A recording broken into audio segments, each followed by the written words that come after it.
Hello traders, this is Chris from AAAFx taking a look at the dollar yen. Pretty bullish day during the session, breaking above the neutral candlestick from the previous session, which I suggested could be a bullish turn of events. So definitely worth paying attention to. What I would suggest from here is that we have the 50-day EMA and 149.80 above to get beyond. If we can do that, then we can probably continue to go much higher, maybe 152 or so. That's my thesis at the moment. You can see that we have come back in and protected this trend line. I would anticipate more of a short-term kind of buy on the dips attitude. This was a nice little breakout on the 4-hour chart. We are forming a W pattern, so a break above the 148.50 level probably gets more people in.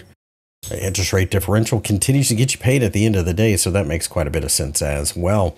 Whether or not we can break above 152 remains to be seen. A lot of this comes down to noise coming out of Japan.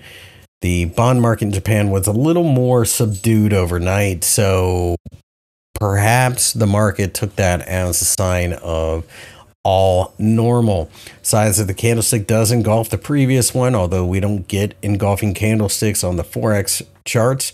But it does kind of tell you the same thing.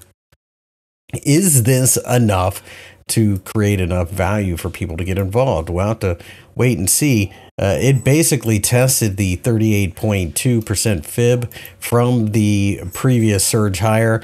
We get this occasional kind of chatter out there about how the Bank of Japan is finally going to do something about their interest rate situation, but the debt load in Japan just too much to overcome.